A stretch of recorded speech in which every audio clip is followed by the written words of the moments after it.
I want to talk about the history of English coinage in this video, which has been sponsored by Acorn TV, but I'll get to that in good time. Now, I am here to offer you reassurance. You see, many's the time I have in the past found myself frustrated and frankly confused when reading in a history book that such and such a thing cost so many marks in this part of the medieval period, or such and such a thing cost so many groats, or in some other period, or florins, or shillings, and what are all these different currencies? There seem to be so many different currencies in use in medieval England. Well, what's going on? Why don't they explain it properly? Well, I've bothered to find out, and I've discovered, much to my relief, that it's nowhere near as complicated as I thought. Ultimately, everything relates to the penny, so be reassured. I'm here to be reassuring, and if I can achieve just that one thing, reassuring you, I will consider this to be time well spent. But I should admit up front that I am not a numismatist. A numismatist is someone who studies coins and medals and things of that ilk, money and so forth. I am not, nor have I ever been, fascinated by every last detail of this particular coin minted at a particular mint at a particular year. Oh look, you'll notice that this one, this 1762 version, on the reverse has a different number of oak leaves and all that. So don't worry, I'm not going to be going into that sort of detail. Instead, I'm going to be talking in broader terms and trying to keep it interesting for the layman. So, I'm going to start, before there were coins, with the Celts in Britain. I know that's a bit of a cheat, because I said this was the history of English coinage, and England didn't even exist with the Celts before the Romans invaded, but never mind.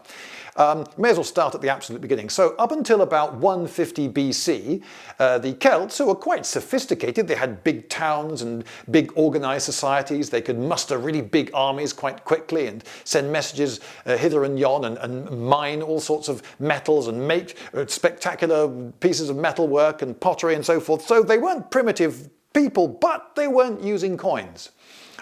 In the Mediterranean, they'd been using coins for many centuries, but until 150 BC, we didn't really need them. They got on fine without them, so that was all right then. But then they started using coins, but not their own coins. They were using imported coins from Europe. And about 50 years after that, somewhere around the year 100, it's a big vague number, but around the year 100 BC, they started minting their own coins. And the idea must have caught on reasonably quickly, because by 30 years later, one generation later, coins were widespread across Britain, minted in Britain, and there were quite a few different coins, coin designs being minted as well. So they obviously quite took to this coinage idea after a bit. But then Julius Caesar turned up at tea time on a weekend, the cad, and invaded. But the Celts saw him off, sort of. But later, other Romans, Claudius and the like,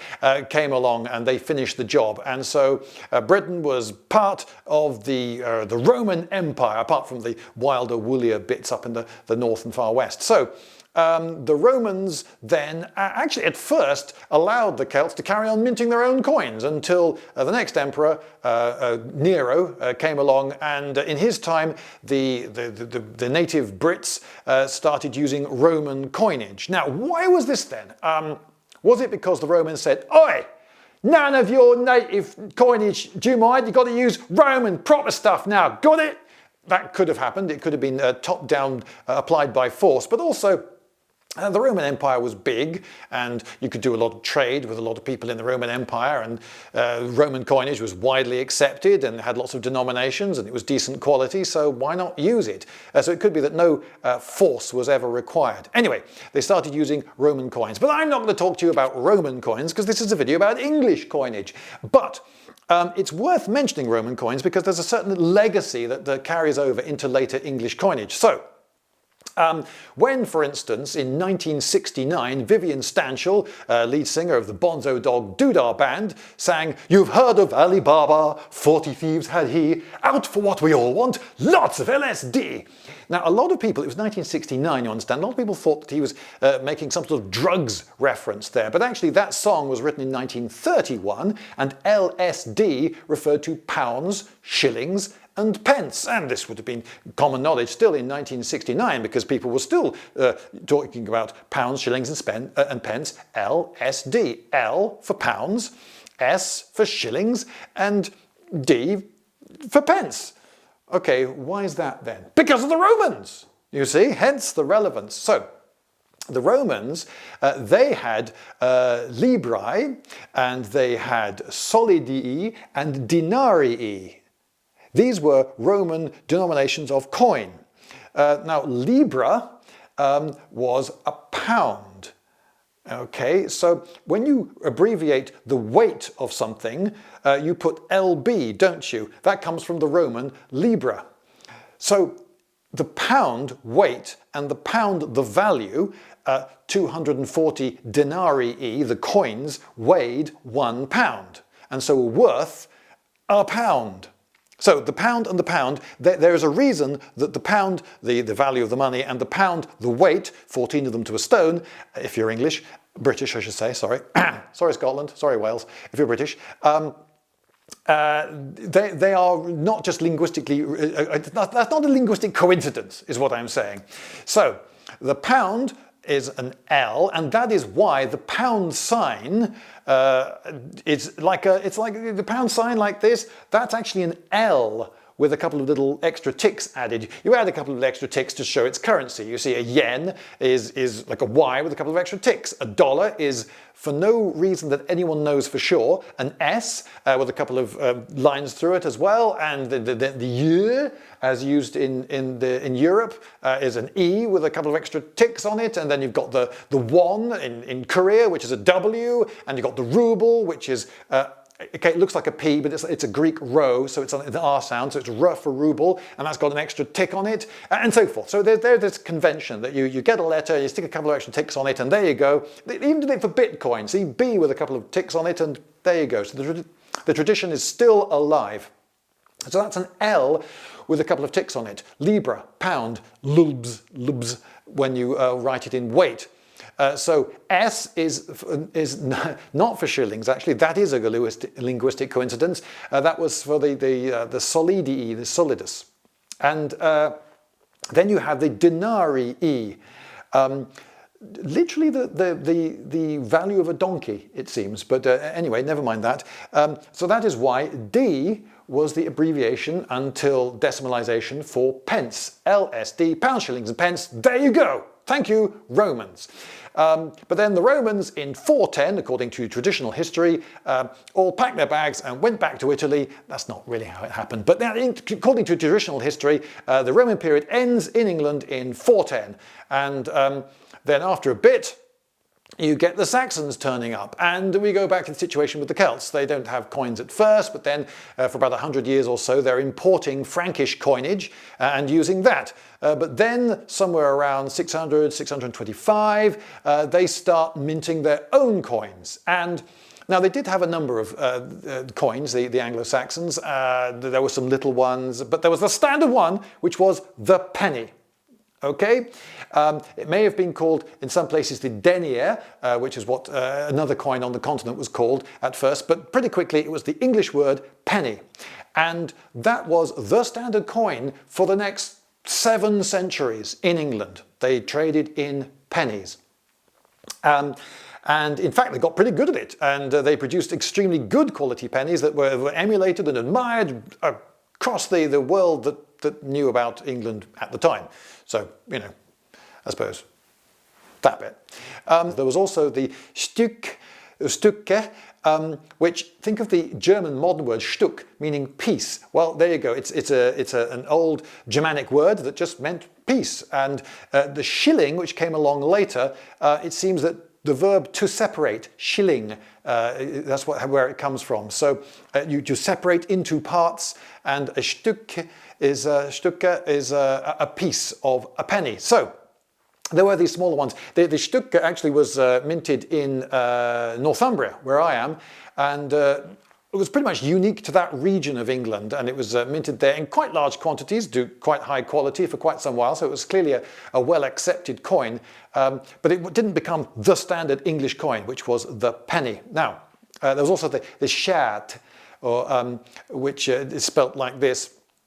That really was a forerunner again of the penny. It seems to be that that was just another early name for penny, and this particular coin that was called that was then later valued at a penny. So we get to a penny, okay? So just let's go to the penny. We have a chap here who's making very convincing silver in-period coins from the Viking age. A lot of Byzantine-looking designs there. So you make your own dies? Yes, I do. That's the hard part. Right, so that's a lump of sprung steel or something? Yeah, spring steel, and I use hand engravers to make the design. Very patiently and expertly. Yes, and then I harden it. Right.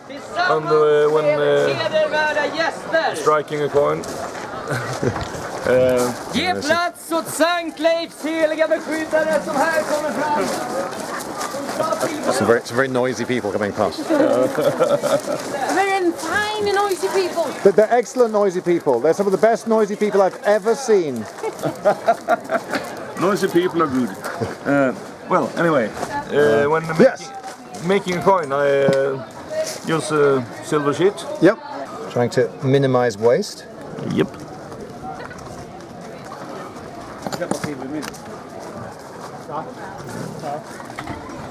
The number 3 hammer. Yep.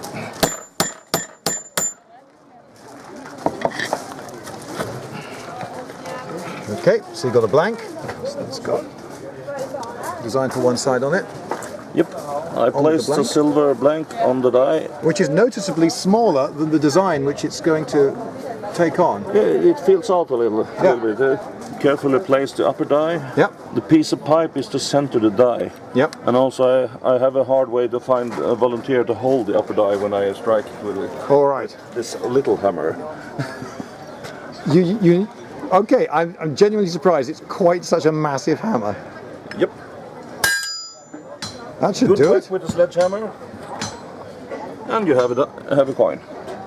So we do. And both sides are. Thank you very much, sir. You're welcome. Hey presto, you've got a mint. That's sort of all you need. You need a hammer and a couple of dies and you're away. And mints proliferated. One period there were 60 of them. It got up to as many as 90 mints around England at one point. But that 90 mints was an awful lot of mints for any king to keep an eye on. But of course there were several kingdoms in the early period. So each king wanted to be able to keep control of his own mint. And of course, if you got an ability to mint coins, and those coins go into circulation and people see them, they are a propaganda tool. They are a bit of like little advertising hoardings for you. So if you want to say, hey, there's a new king in town and he's just ace, you can start minting coins to advertise the fact that you exist and that, well, you know, you're ace. Well, you must be because you're minting these really good coins. And there seem to be loads of them in circulation at the moment, so perhaps he's rich as well. So there you go. It was a propaganda or advertising opportunity. Mint some coins, set up a mint, hey, we're away. But of course, the more mints there are, the more opportunities there are for low quality coinage, which, you know, frankly is spoiling the game for everybody else. And the penalties for debasing coinage, for using lower value metals or underweight coins was very heavy, and yet people still did it. Now, one of the problems was that there was no milling, there was no edge detail on the coins. So if somebody filed a little bit of the precious metal, the gold or the silver off, most coinage was silver at this point. Oh, I suppose I should explain. The silver, the chemical symbol for silver is Ag. Well, why isn't it Si?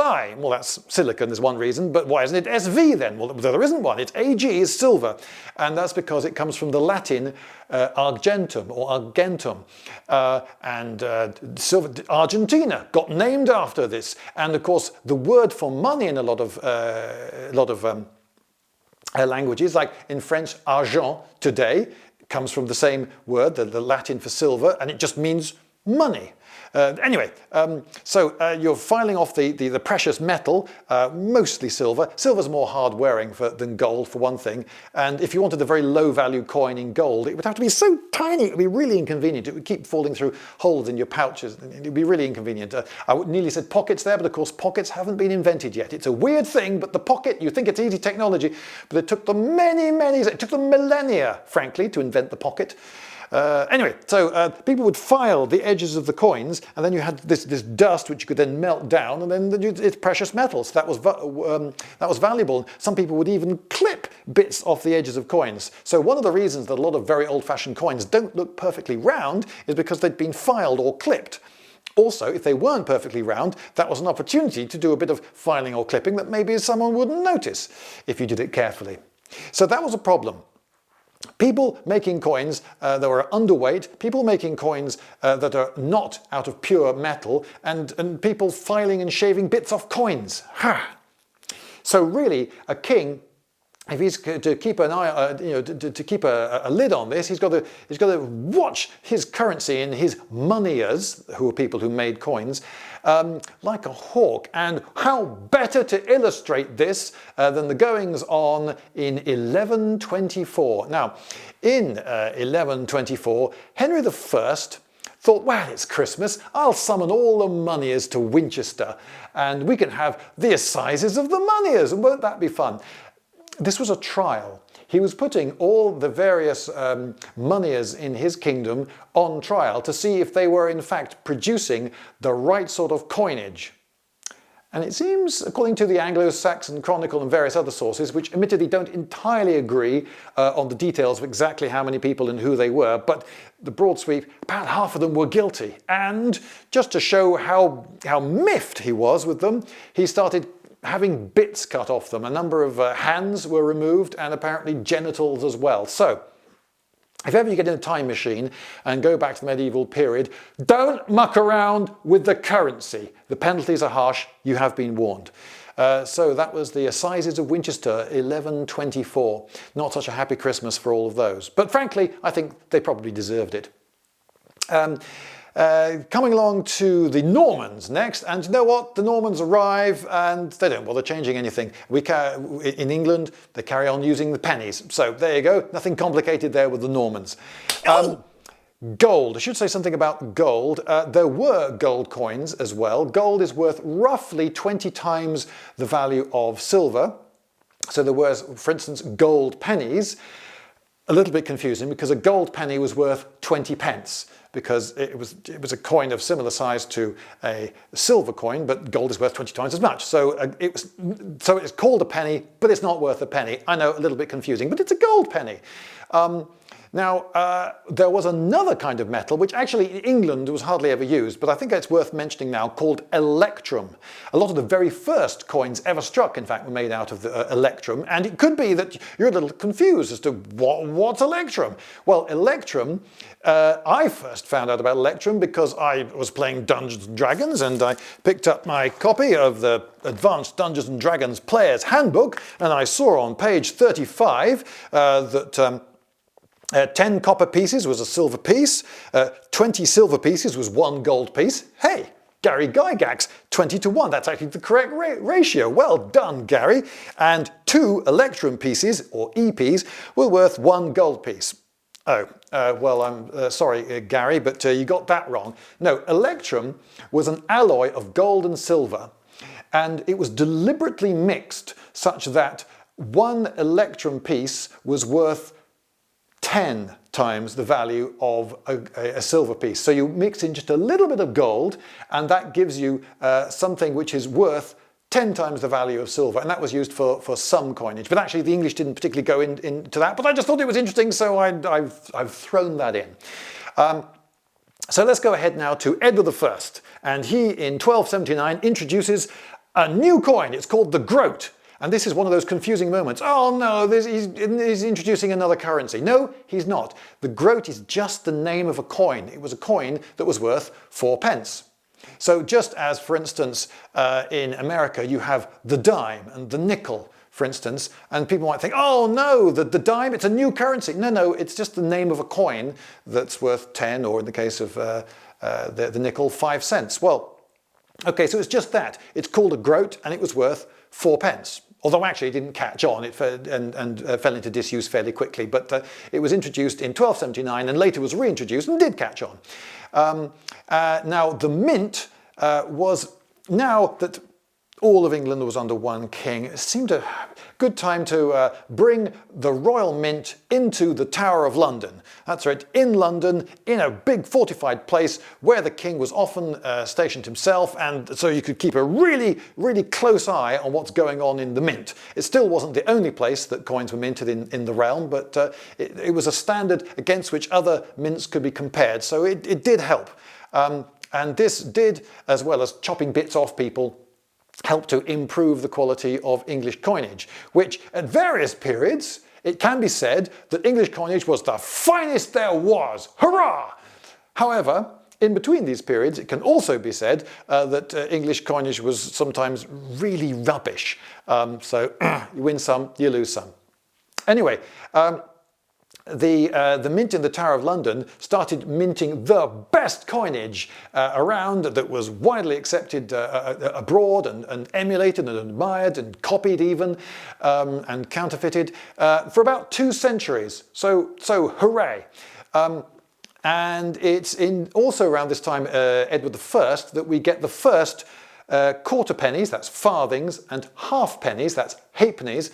Halfpenny is just half penny, just abbreviated, halfpenny, that are proper round coins. Now, it seems that there were some halfpennies and farthings from earlier periods, but they only turn up around the London area and they're very rare. But now, in Edward I's time, you get these small copper coins, and they are, no, I think his ones, the first ones were probably silver, beg your pardon. But anyway, you get these first halfpennies and farthings, which are proper round coins. Now before, if you had a penny and you wanted half a penny, what you could do is you could get a pair of shears and you could look at the cross, which was on most designs on one side, and you could use that as a guideline and just snip it into 2. And now you've got 2 halfpennies. Great. But of course that then goes into circulation, and people have got these 2 nasty sharp corners on it on what was previously a nice round coin that wouldn't wear a hole in your pouch, because pockets haven't been invented yet. Yeah, good, you were listening. And if you snip that in half again, down one of the other guidelines, you had farthings.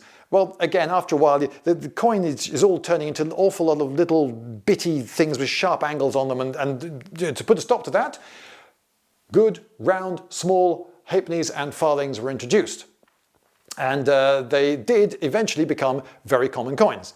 Now then, on the obverse of a coin, now you may wonder what that is. Now you may think that the coin has got heads and tails, or maybe a front and a back, but if you're a numismatist, then you say, no, it has an obverse, which is the front. They've just decided that one of them is the front, and a reverse, which is the other side, the back, if you like. And on the obverse, you'd have a picture of the king, looking kingly, although the portraits weren't really very good. And on the other side, you would have where it had been minted. So, for instance, if a coin had been minted in Newcastle, where I am now, it would say Novi Castri on the reverse.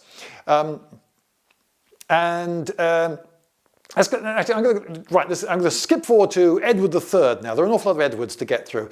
And he introduced some new coins, the noble. Again, don't worry, it's just the name of a coin. So the noble was worth 80 pence, and that didn't actually catch on terribly well. It was a gold coin, didn't become very popular, but the half noble and the quarter noble, worth 40 and 20 pence, but you probably worked that out, they did actually catch on and become quite popular.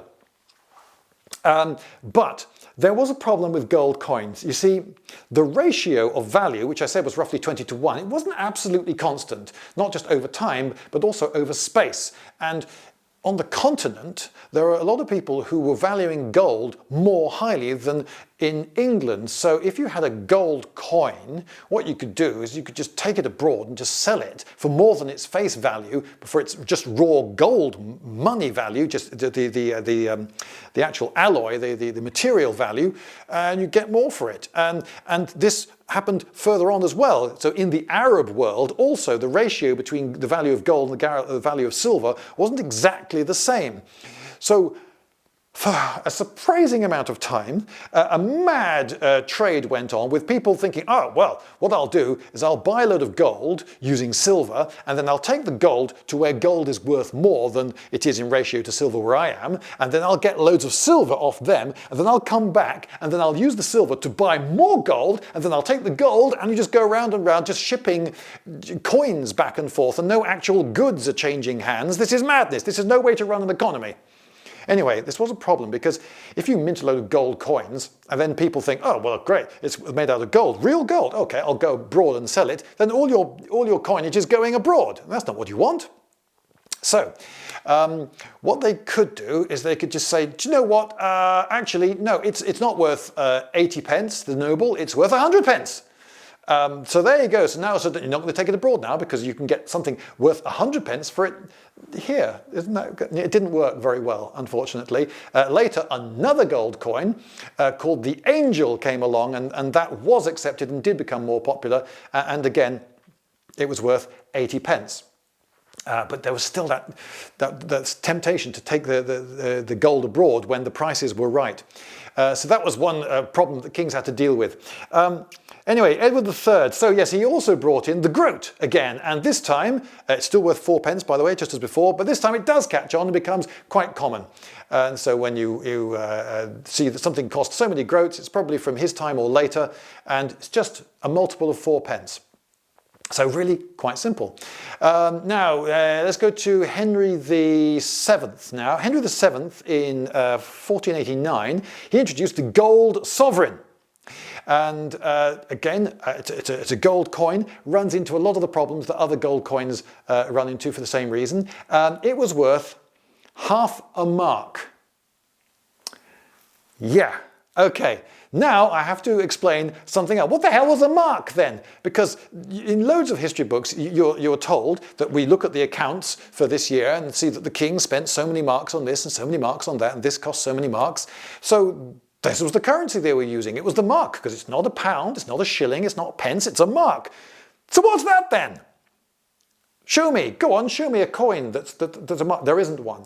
There was no coin that was the mark. These were not German coins, it's not like the German mark, no. Instead, it was an accountancy term. It was a convenient subdivision of a pound. So, if you imagine there's 0 pence here and there's a pound here, you have 2 marks in between, the mark and the half mark.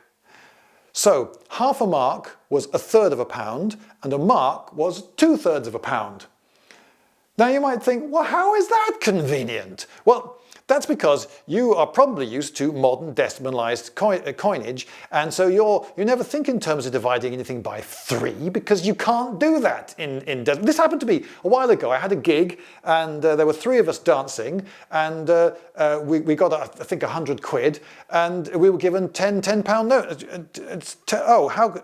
Decimalized coinage. You can't divide anything by 3. You just try and you get 33.33333 recurring, and there's no coin for that. You can't divide anything by 3, which is ridiculous if you think about it.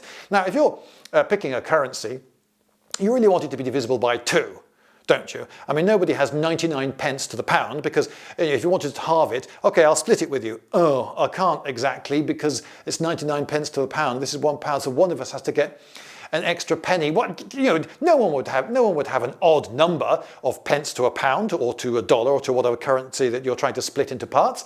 Well, no, you wouldn't, would you? So after 1, 2 is clearly the most important number. You want something divisible by 2, and what's the next most important number? Well, 3. And there are actually quite a lot of numbers that divide by 3. In fact, 1 in 3 numbers divides by 3, and yet decimalized coinage has picked a number, 100, that doesn't divide by 3. And because it doesn't divide by 3, and it's so inconvenient to even try, nobody ever does, and so nobody ever thinks about the convenience that there would be if you could just divide things by 3. But it was Charlemagne. It was Charlemagne, the emperor of Europe, if you like. He set the value of a pound as 240 pence. And this was not just, so it's not, I'm saying now, it wasn't just an English thing. It wasn't that the English had this weird quirk of having 240 pence to a pound. No, it was actually used all around Christendom. But other places went to decimalisation so many generations ago that people have forgotten this. There were 240 somethings to something all around Europe. So there were 240 pence to a pound, so that divides by 3. So actually it's a convenient, it's a third of a pound. And grouping things in threes is actually very convenient. Beginning, middle and end. Early, mid and late period. There are loads of things that just naturally go into 3. A lot of things in life conveniently divide into 3. But you can't divide decimal coinage that way, so people don't. But back then they did a lot of the time, hence the mark. Okay, so there you go, the mark. It's not a coin, it's an accountancy convenience. It's a convention. Things were counted in marks. And one of the reasons for that is that a pound was really quite a lot of money. So if you're trying to be a penny pinching accountant, you're going to want to deal in a smaller unit perhaps than a pound. So they did, in the mark, on paper. Right, so that was my tangent into marks. So how do I get back? What was I talking about? Oh yes, Henry VII. I was talking about, and Henry VII also introduced another coin called the testoon. Don't worry, it's just the name of a coin, and it was worth 1 shilling. It didn't really catch on so well. It got on a bit in Scotland, where it got copied, the testoon, but in England, not straight away. It didn't become very common in Henry VII's time, but under Henry VIII, then the testoon, which people after a while stopped calling it the testoon, and they just started calling it the shilling. It did, under Henry VIII, become very common. Now, I've talked to you about a couple of times in English history already when our coinage, I say our, when the coinage, I wasn't alive at the time, I gain no credit, I deserve no credit for any of the quality of the coinage in medieval England. But anyway, in English coinage, it was really good. But under Henry VIII, I have to say, though I've said things in defence of Henry VIII in many ways, his coinage was a bit rubbish. Under Henry VIII, on his watch, despite the fact that there was even a mint, even then in his time, in the Tower of London, where he should have been keeping more of an eye on things, yeah, the coinage got horribly debased. So much so that one of his nicknames was Old Coppernose. Now, I should explain. It was the tradition to portray the king in profile on a coin. I suppose one reason is just it's easier. But under Henry VIII, it came to full face, and now we're starting to get quite realistic portraits for once. The early kings, they just looked like some bloke, whereas the portraits of Henry VIII were quite definitely, yep, that's him, that's our Henry, and we got to see him to go from young king to fat, full-faced, front-on king in his later years. Now, what's the most prominent part of a portrait if you're face on? Well, it's the tip of the nose. So if some cad has, rather than making a solid silver coin, used a copper blank, plated it in silver, and then stamped that with the dies, then after the coin has been in circulation for a bit and worn down a little bit, what's the first bit to reveal the copper? Yeah, the tip of his nose would wear away and would change colour to copper. Oops. So there you go, that was a nickname for Henry VIII, although I doubt many people actually called him that to his face. And lived. Right, so things went a bit downhill on the coinage front under Henry VIII, but it's all right because under Elizabeth I, his daughter, things got better again, and she put quite a bit of effort into making coins worth what they really should be worth. So a lot of coinage that had been debased, she revalued. So something that was meant to be worth, say, a shilling, no, that's actually only worth 4 pence or something because it's been debased. And she made things the right value, and she introduced milling. Or rather, someone during her reign introduced milling, that is, adding detail to the edge of the coin all the way around, so if someone were to file it down or try to clip, then this would immediately show. And so if you see something that's not got the milling clear all the way around the edge, well, don't accept the coin because it might be underweight. Admittedly, though it was introduced in her time, it didn't actually become the norm. It was horsepower being used for putting the milling on, and apparently it was quite a lengthy and expensive process, and the guy who developed the process, he went on to do other things. There was a bit of ill will, it seems, and so the milling didn't carry on for very long, but at least it was started under Elizabeth I. I realised that I've missed out that in 1551, Edward the, there's so many Edwards, Sixth, yes, Edward the Sixth, he brought in the crown and the half crown. Again, they're just coins. Don't worry, the crown is a quarter of a pound, which is 240 pence. Come on, work it out. It's 5 shillings. Well done. So let's skip ahead now to James I. And James I brings in copper farthings. That's right. The earlier ones were silver. I was right to correct myself. I think that's enough of innovations there. Let's skip forward to the English Civil War.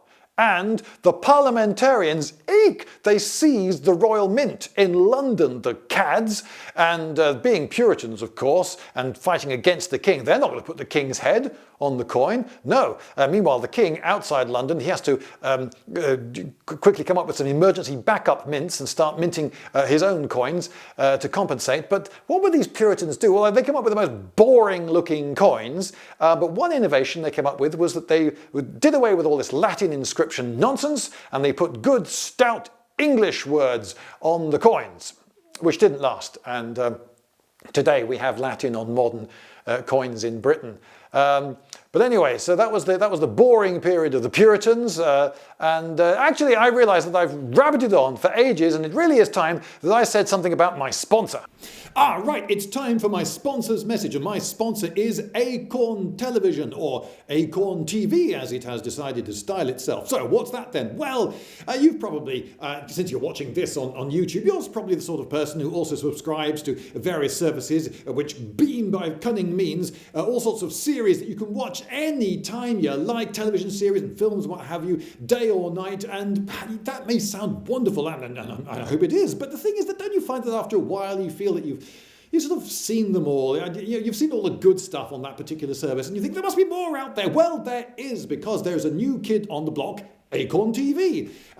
It's fairly sort of biased towards what you might call the highbrow, certainly British drama series. According to its website, its products are sophisticated and artful. Well, judge for yourself. It's certainly stellar cast. Look, he was Doctor Who. And so was he. And sorry, not Doctor Who, the Doctor in Doctor Who, I should get it right. And, obviously they've got her in stuff, but then she's in everything. And Stephen Fry, of course, starring in his own series. I think that's actually a legal thing. I think it's a requirement of any television channel or the like to have Stephen Fry in something. One that particularly caught my eye was The Accused for its stellar cast. Look, he was Gollum, wasn't he? And it's Thingy what was he in? And there's Sheen Bean, of course. Now, you've seen Sheen Bean in plenty of things. He was Boromir in Lord of the Rings. You've probably seen that. But have you seen him with this look? You may be curious, if you're not British, to see what sort of part he plays in British television. Well, there you go. There's Sheen Bean looking, I think you'll agree, a little bit different. Does he die in the end? I'm not going to tell you. So there you go. Possibly you're intrigued by that. One thing that particularly caught my eye was Rosencrantz and Guildenstern are dead. I particularly remember seeing that at the local cinema here, and they were two up-and-coming stars, Gary Oldman and Tim Roth. Who were they? I don't know. I gave them a look, and look, there they are. They look so young, don't they? And who's playing Hamlet? Because yes, this is set in Elsinore during Hamlet. And it's him. It's him from Game of Thrones. Falls in love with Khaleesi, the knight. That one. Yeah, it's him. Looking also very young, and if you've never seen Hamlet, possibly you won't get everything out of it. But if you have seen Hamlet, or at least moderately familiar with it, you'll see that the two characters, Rosencrantz and Guildenstern, have turned up at Elsinore, and the film is all about them. And occasionally you get a scene from Shakespeare's Hamlet, but in between it's them wandering around the castle thinking, what the hell is going on? And there's a running gag or the like, which is lots of scientific demonstrations, all of which go wrong. So, anyway, if you want to avail yourself of this service, which you can watch on all sorts of, Roku and Amazon Fire and iPhones and Android and Google Chromecast and all various others, all that sort of thing. Frankly, if you're able to watch me now, you probably won't have much trouble. Then you could go to acorn.tv and use the promo code Lindybeige, and that way you can get a 30-day free trial. Watch what you like, see if you like it, and if you do, then you can subscribe, and it's $5.99 a month, or I think £4.99 a month if you're British, and you can take it from there. So please do use the promo code, because that way they know that you went there from here, and so maybe I get paid. Anyway, so there you go, Acorn TV. Thanks for sponsoring me.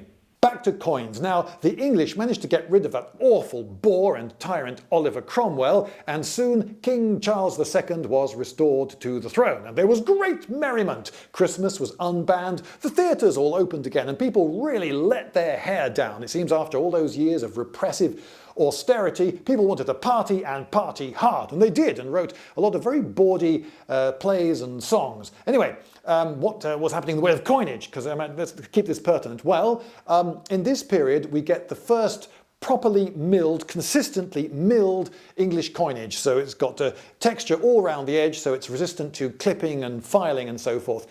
This doesn't really shower the English with historical or technological glory, however, because in Europe they'd had milled coinage for quite some while. So at this point the English are playing catch up. And it seems that there was something of a period of neglect with coinage in general. So much so that a lot of the merchants had to fill in. They had to start minting their own coins because the crown was not minting enough and not minting enough of good stuff. Now they weren't strictly supposed to do this, but they did it anyway, because what's a merchant to do? Trade must happen. We need coins. And a while later, a chap called Sir Isaac Newton. Yes, you've probably heard of him. The laws of gravity and motion and calculus and so forth. Yeah, him. Well, he was made Master of the Royal Mint, a job that it seems he took really seriously. I don't know how seriously people expected him to take it, but he took it really seriously, and he went at it with a will. He decided that in his estimation, 20% of the coins that he'd brought in for examination were actually counterfeit. And this was unacceptable. This could not go on, and he would put a stop to these counterfeiters. But it was notoriously difficult to actually bring successful prosecutions against them. But he went for it, and it turns into something of an adventure novel at this point, because he starts donning disguises, and he went into he started, I should stick to my tenses, he started donning disguises and going into inns and taverns and questioning people on the sly and gathering evidence, and he brought about 28 successful prosecutions against counterfeiters. So well done, Sir Isaac! Although overall this is still not a great period for English coinage. The fact that Sir Isaac's work was necessary is not a good sign, is it? Anyway, so also under Charles II came in a new coin called the guinea. Now this was, like many coins before it, a gold coin. It was worth £1, nothing too remarkable there, but what happened next was a little bit weird. Now, it suffered from the same problem of earlier gold coins, in that the price of gold shifted again, and so it turns out they'd used 21 shillings worth of gold to make a 20-shilling coin, so its face value was lower than the gold value. So again, there was that danger that people were just going to ship it abroad. But this time, rather than just artificially pretending it's worth 20, they said, no, all right, it's a 21-shilling coin then. I know, not a very convenient denomination of coin, but there we go. We've just minted a 21-shilling coin. And that was the solution to the problem. And they kept minting 21-shilling coins until the end of the Napoleonic Wars. And then it gets even weirder, because though they stopped minting guineas, the coin itself did not exist anymore. The value of the guinea continued. So there was this notional value of 21 shillings that people still used, even though there was no coin of that value. And the people still using it were people trying it on to be a bit posh. They wanted to come across as classy. They used guineas, not common or garden pounds. Oh no. So if you got a bill from your doctor or your lawyer or your extremely classy tailor, for instance, or your architect, you might get billed in guineas. And if you are offering a prize for a horse race, you might say, oh, it's so many guineas to the winner, rather than just riff-raff pounds. But of course, if you're a foreigner new to this country and you realise you've got a bill in guineas, What's that? Hang on. So you examine what notes and coins you've got. Well, I've got pounds, I've got crowns, I've got florins, I've got shillings. Which one's a guinea? What's a guinea? There wasn't a guinea, but there was a bill for units of 21 shillings. It's completely bonkers. Now, elsewhere in this video I am defending the rationality of the English coinage system, but here, no, this really is just bonkers. This was just class snobbery at play. The purchase of rams, for some reason, was also done in guineas.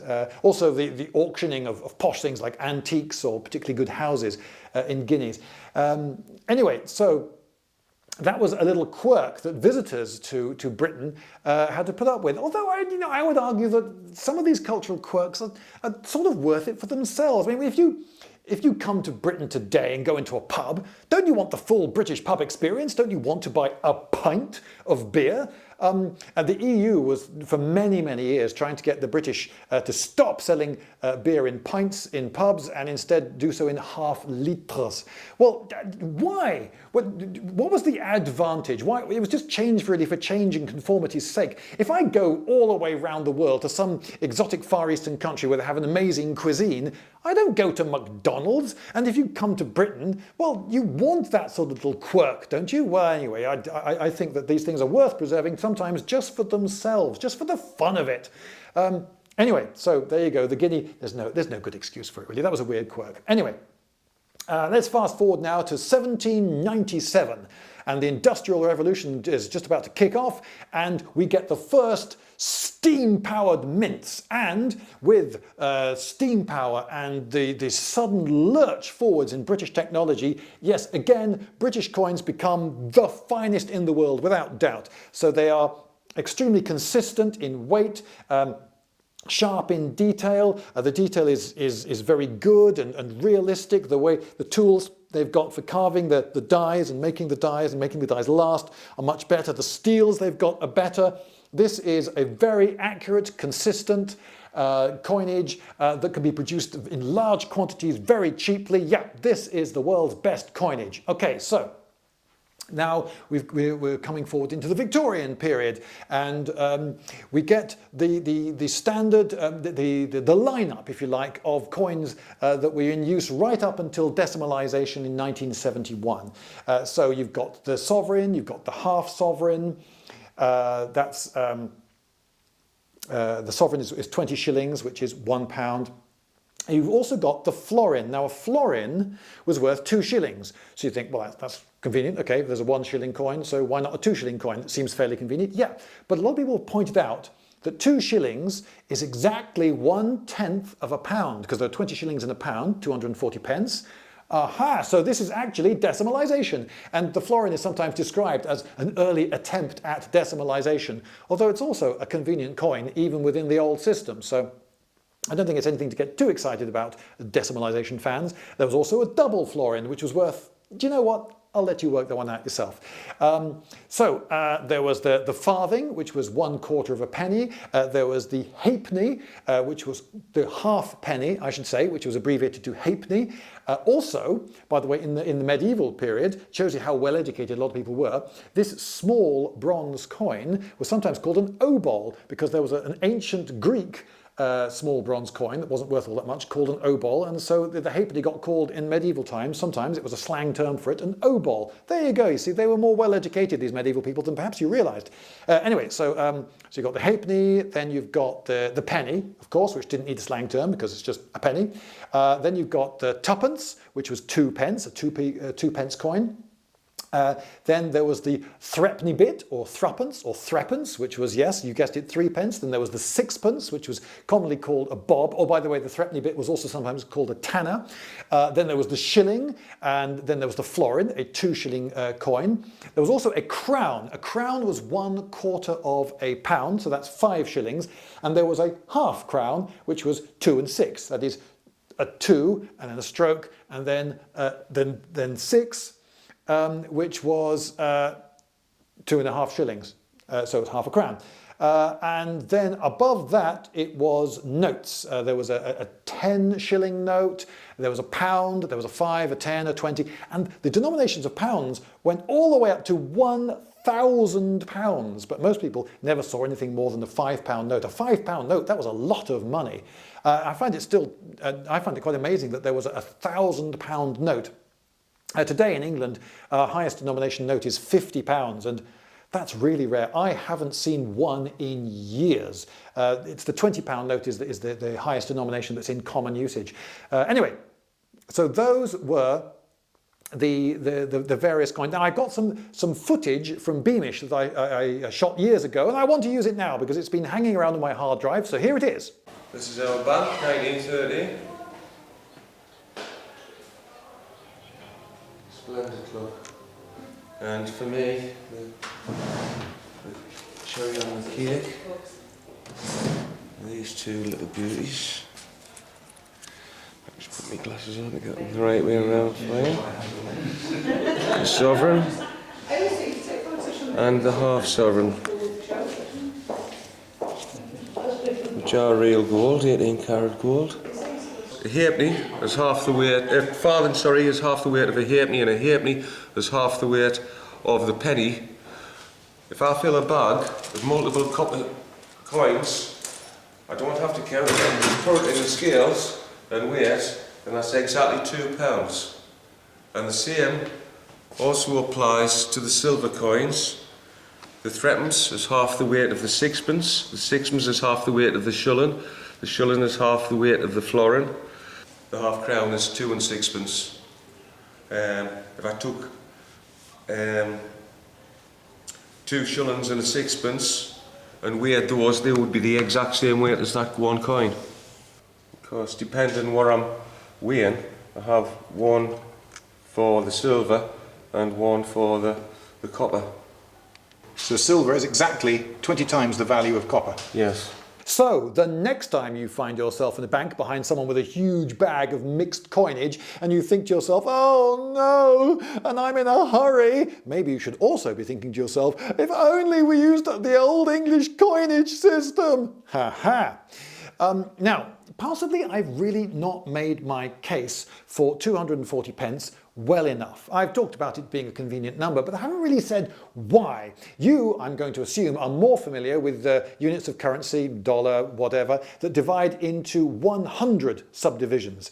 And I'm here to tell you that that's not really such a great number. Just because you're familiar with it and you think you understand it, that doesn't mean it's the best number to have picked. Now, when people who don't know that the old English pound divided into 240 pence, they ask me and I tell them 240 pence, the commonest by far response is derisive laughter. As if, you stupid English, well, at last you've seen common sense and have decimalised like everybody else. But there have been 2 exceptions to this. Twice I have told someone who didn't previously know that an English pound divided into 240 pence, and they have made quite a different noise. They have gone, ooh.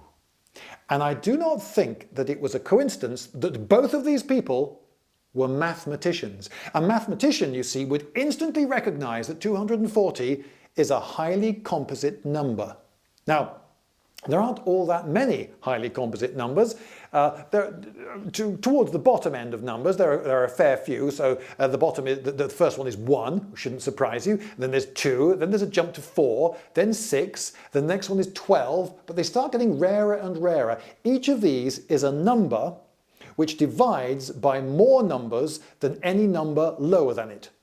So after 12, the next one is 24, a bit of a bigger jump. Then there's 36, then there's 48, then 60, then 120, then 180, then 240, then 360. Then there's a whole jump of 360 to the next one, which is 720, which is the 14th highly composite number. By the time you get to the 30th highly composite number, these numbers are tens of thousands apart. They start to get really rare. They're special numbers. And 240 is a rather good one. If you had to pick a number of pence to the pound, you could hardly do better, frankly. And those mathematicians recognised that. They saw the tremendous convenience of 240. Now, You are familiar with 100 and its various subdivisions, and you may also have spotted that those subdivisions tend to have coins of that value. So if you're American, for instance, you've got a 5-cent piece, haven't you? A nickel, you've got a 10-cent piece, a dime, you've got a 25-cent piece, a quarter, you've got a 50-cent piece. So those are fairly sensible numbers, values of coins, because they all subdivide conveniently into a dollar. Although I would criticise 25 cents a little bit. In England we have a 20 pence piece, not a 25. You see, 25 divides by 5, but that's a prime number, so you can't go anywhere from there, you're stuck.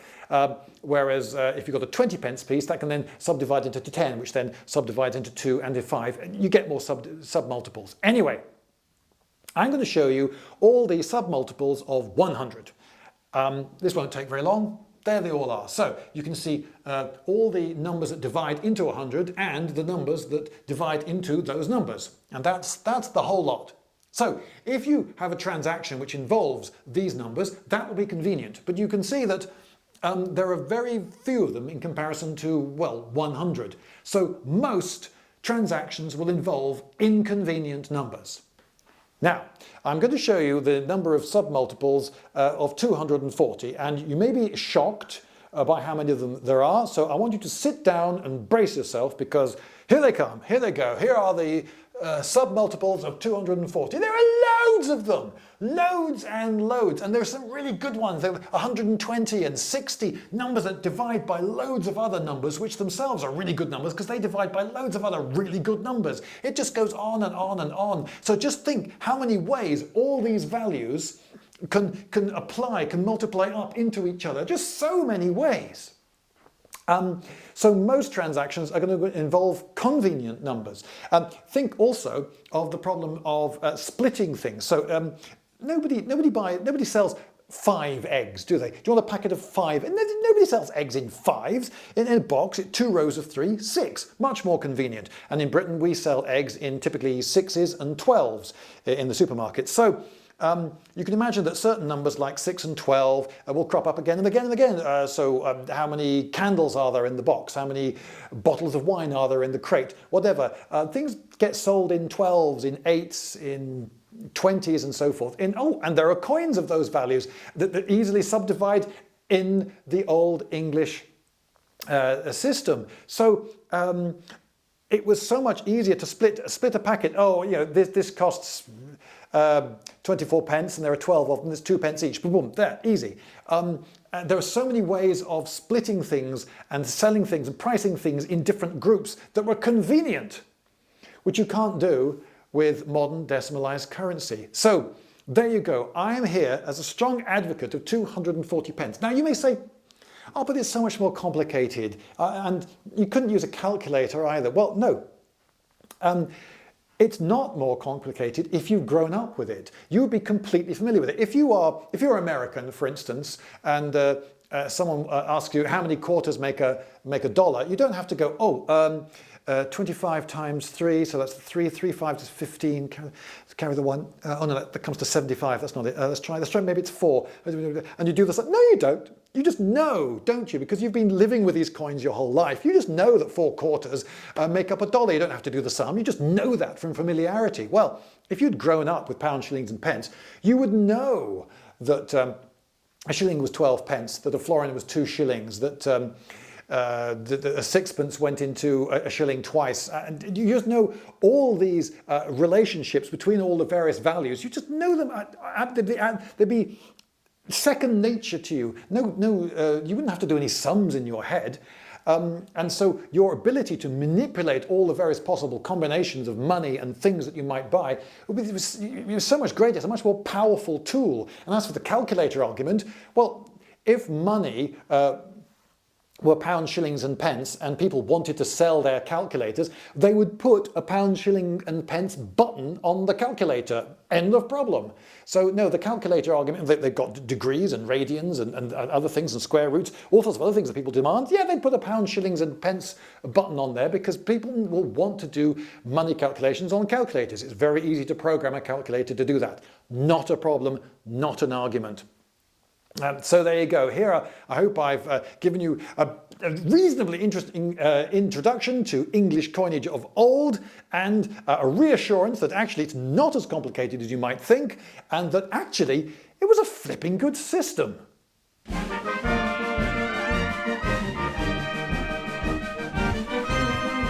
Lindy